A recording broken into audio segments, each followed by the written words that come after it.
Welcome to Vedic Wisdom Insights.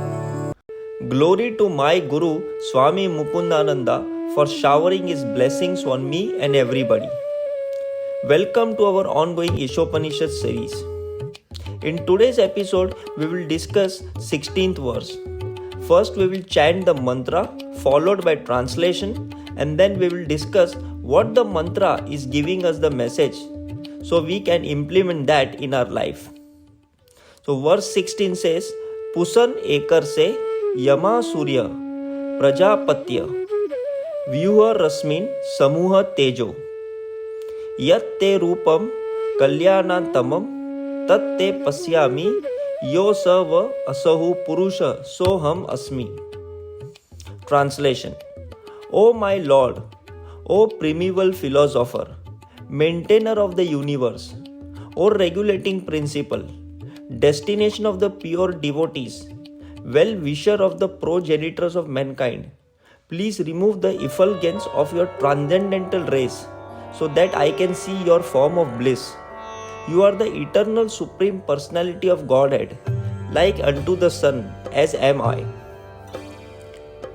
The sun and its rays are one and the same qualitatively. Similarly, the Lord and the living entities are one and the same in quality.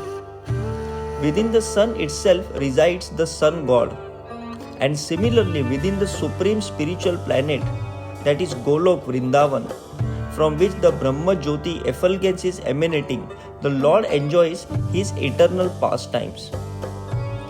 The Brahma Jyoti is described as the rays emanating from that supreme spiritual planet Golok Vrindavan, just as the sun rays emanate from the sun globe. Until one surpasses the glare of Brahma Jyoti, one cannot receive information of the land of the Lord. The impersonalist philosophers, blinded as they are by the dazzling Brahma Jyoti, can realize neither the factual abode of the Lord nor his transcendental form.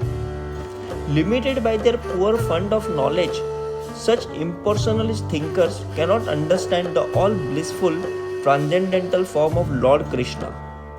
In this prayer, therefore, Shri Isopanisad petitions the Lord to remove the effulgent rays of Brahma Jyoti so that the pure devotee can see his all-blissful transcendental form. By realizing the impersonal Brahma Jyoti, one experiences the auspicious aspect of the Supreme. And by realizing the Parmatma, one experiences an even more auspicious enlightenment. But by meeting the personality of Godhead himself face to face, the devotee experiences the most auspicious feature of the Supreme. Since he is addressed as primeval philosopher and maintainer and well-wisher of the universe, the supreme truth cannot be impersonal. This is the verdict of Shri Isopanishad. The word Pusan means maintainer is especially significant. Though the Lord maintains all beings, he specifically maintains his devotees. After surpassing the impersonal Brahma Jyoti and seeing the personal aspect of the Lord and his most auspicious eternal form, the devotee realizes the absolute truth in full. The Lord fully maintains his unalloyed devotees, and he guides them progressively on the path toward devotional perfection. As the leader of his devotees, he ultimately awards the desired results of devotional service by giving himself to them.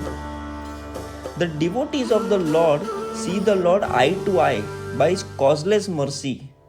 Thus the Lord helps his devotees reach the supermost spiritual planet, Golok Vrindavan.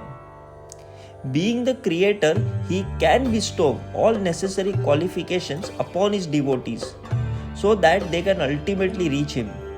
The Lord is the cause of all causes. In other words, there is nothing that caused him. He is the original cause. Therefore, he enjoys his own self by manifesting his own internal potency. The external potency is not exactly manifested by him, for he expands himself as the Purushas. And it is in these forms that he maintains the features of material manifestation. By such expansions, he creates, maintains, and annihilates the cosmic manifestation. Thus, there is gulf of difference between the living entity, Atma, and the controlling Lord, Parmatma.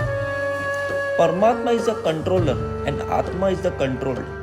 Therefore, they are in different categories.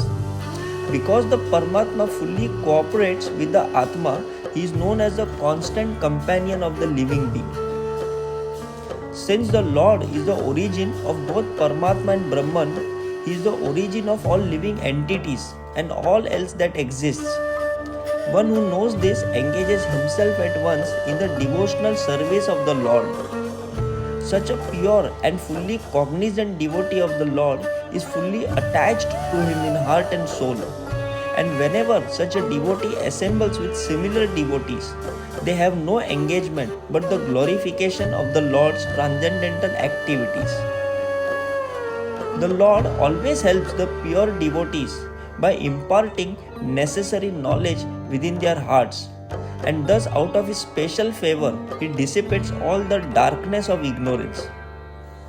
The speculative philosophers and yogis cannot imagine this because they more or less depend on their own strength. And as stated in the Kathopanishad, the Lord can be known only by those whom he favors and not by anyone else. Such special favors are bestowed upon his pure devotees only. Sri Isopanisad thus points to the favor of the Lord, which is beyond the purview of the Brahma Jyoti. Hare Krishna and Jai Shri Ram.